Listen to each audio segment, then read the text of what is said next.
انگریز کرسمس پر پیپسی سستی کرتے ہیں، ہم رمضان میں کھجور سستی نہیں کرتے. وہ کرسمس پر کاسمیٹکس اشیاء سستی کرتے ہیں، ہم پہننے کے کپڑے بھی عیدین پر بھی سستا نہیں کرتے. لمحہ فکریہ ہم سب کے لیے قابل غور ہے. اب دعا کیجیے. بے شک ہے. الحمدللہ رب العالمین والصلاة والسلام علی رسولہ الکریم. اللہم صلی علی سیدنا و مولانا محمد النبی الامی وعلی آلہ واصحابہ وبارک وسلم. اللہم انا نسألک ایمانا کاملا، یقینا صادقا، رزقا واسعا، علما نافعا، عملا صالحا، توبة قبل الموت، والعفو عند الحساب، والفوز بالجنة، والنجاة من النار. یا عزیز یا غفار. اللہم انک عفو کریم تحب العفو فاعف عنا یا غفور، فاعف عنا یا غفور، فاعف عنا یا کریم، فاعف عنا یا کریم، فاعف عنا یا ارحم الراحمین. اللہم اجعلنا نخشاک کأننا نراک ابدا حتی نلقاک واسعدنا بتقواک ولا تشقنا بمعصیتک. یا حی یا قیوم برحمتک نستغیث اصلح لنا شأننا کلہ ولا تکلنا الی انفسنا طرفۃ عین. یا اللہ ہم سب کے تمام گناہوں کو معاف فرما. یا اللہ ہماری خطاؤں سے درگزر فرما. یا اللہ رمضان کی اس مبارک ساعت، مبارک عشرے اور انتہائی مقدس وقت کے اندر ہم سب کے سب آپ کے سامنے ہاتھ پھیلائے بیٹھے ہیں. اے اللہ ہم سب کی تمام دعاؤں کو، دل کی چاہتوں کو، مقاصد حسنہ کو پورا فرما، کامیابی عطا فرما. اے اللہ کرونا کے مرض سے پورے پاکستان کے باشندگان کی، پوری امت مسلمہ کی، پورے عالم اسلام کی، پوری انسانیت کی حفاظت فرما. اللہم ارفع عنا الوباء والبلاء، اللہم ارفع عنا الوباء والبلاء، اللہم ارفع عنا الوباء والبلاء. اے اللہ اس وبا اور بلا کو ختم فرما. اے اللہ اس مرض کو ختم فرما. اے اللہ اس بیماری اور وائرس کو ختم فرما. اے اللہ پاکستان کی ندریاتی سرحدوں کی بھی حفاظت فرما، پاکستان کی جغرافیائی سرحدوں کی بھی حفاظت فرما. اے اللہ ہماری سب سے بڑی تمنا یہ ہے، اے اللہ تو مساجد کو، حرمین شریفین کو آباد فرما، ہمارے گناہ معاف فرما، شامت اعمال آمین ثم آمین یا رب العالمین. آمین ثم آمین یا رب العالمین. آمین ثم آمین یا رب العالمین. آمین ثم آمین یا رب العالمین. اور سما کا دسترخوان جو ہے یہ دیکھیے، حالانکہ وقت جو ہے وہ بڑا مشکل ہے. دیکھیے سما کا دسترخوان.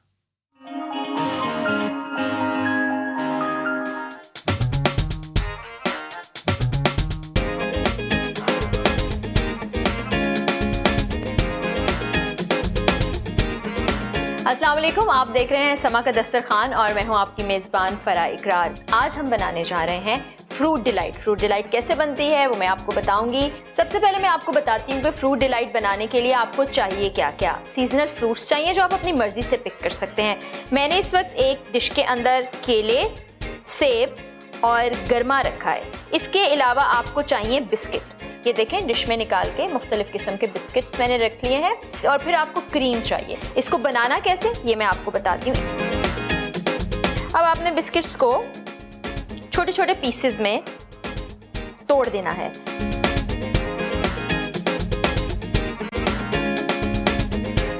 اب ایک باؤل میں ہم یہ سارے فروٹ ان کی کٹنگ کر کے مکس کر دیں گے.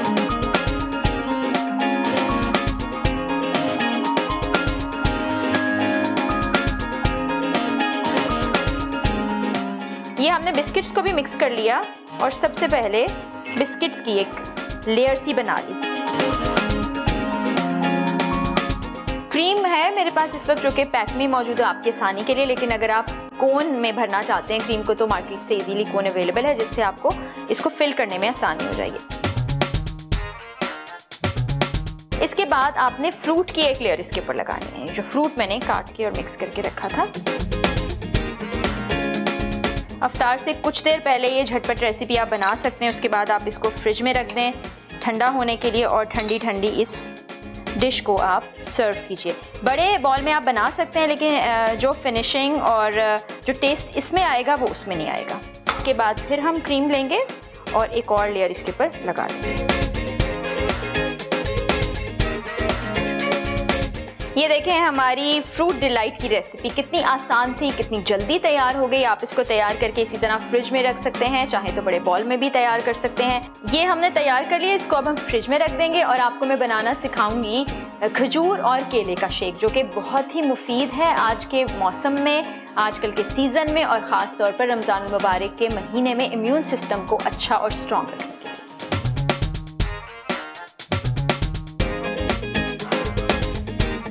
بنانا اور کھجور شیک بنانے کے لیے جو چیزیں آپ کو چاہیے وہ بہت سمپل اور آسان ہے. جیسا کہ آپ کو پتہ ہے کہ کیلے آلریڈی یہاں پر موجود ہیں، میں نے فروٹ ڈیلائٹ میں استعمال کیے تھے کیلے.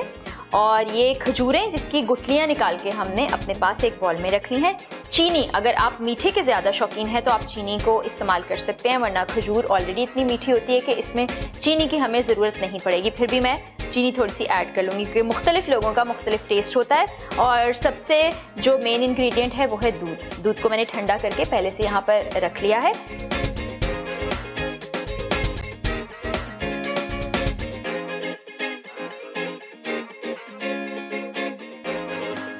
رمضان میں چونکہ آپ کی غذائیت جسم کی بہت کم ہو جاتی ہے، اور خاص طور پہ افطار کے وقت میں جب آپ کو ضرورت ہوتی ہے غذائیت سے بھرپور کسی چیز کی، تو یہ کھجور اور بنانا شیک آپ کے لیے بہت ہی زبردست ریسیپی ہے. بڑی آسانی سے تیار ہو جاتی ہے اور بچے اور بڑے سب شوق سے پیتے ہیں.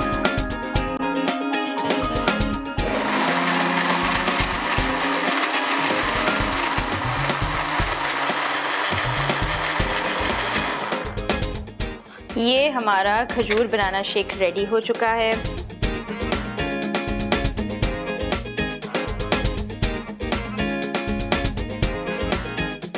یہ دیکھیں جی، جھٹ پٹ بنانا کھجور شیک ریڈی ہے، آپ کے دسترخوان کی زینت بنے گا. آج ہم نے آپ کو یہ دو فٹافٹ سے تیار ہونے والی ریسیپیز سکھائی ہیں جو کہ آئی ایم شیور آپ کو پسند آئیں گی. آپ اپنا فیڈ بیک بھی ہمیں دے سکتے ہیں. اگلے پروگرام میں پھر کسی اچھی مزیدار اور غذائیت سے بھرپور ریسیپی کے ساتھ آپ سے ملاقات ہوگی. تب تک کے لیے اپنا خیال رکھیے گا. اللہ حافظ.